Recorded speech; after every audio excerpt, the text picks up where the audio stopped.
Pontevedra converterase nun espazo de investigación, experimentación, desenvolvemento de proxectos e deseño no mundo deportivo. O Concello e a consultora Galicia Sportec poñen en marcha o Pontevedra Lab. Pontevedra Lab, como la primera ciudad laboratorio, yo creo que a nivel nacional e internacional. Hay otras sedes, pero no son ciudades laboratorio en sí mismas, o sea, son propuestas que tienen sede en una ciudad, pero nosotros venimos aquí para impulsar todo lo que es el deporte y la innovación en los clubes y asociaciones deportivas de la ciudad de Pontevedra y para la ciudadanía en general, ¿no? Un dos piares deste proxecto é a creación dunha aceleradora de proxectos deportivos.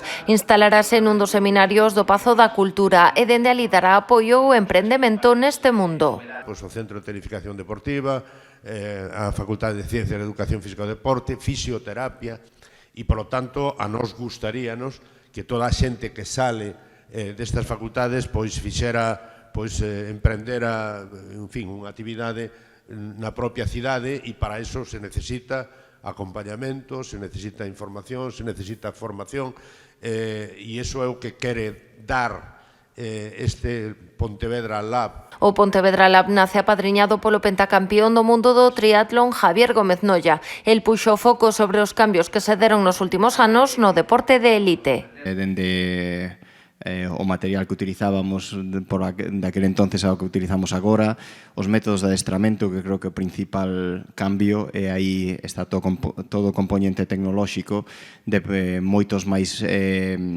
maneiras de controlar o adestramento, de moitos máis parámetros, o que faz que o deportista sexa moito máis eficiente. Galicia Sportec e Concello traballan tamén na organización dun congreso sobre innovación no deporte. Será os días 13 e 14 de xuño. Polo de momento están a perfilar o programa, aínda que xa adiantan que por Pontevedra pasarán grandes clubes e corporacións, así como tamén startups que presentarán na cidade as súas propostas innovadoras.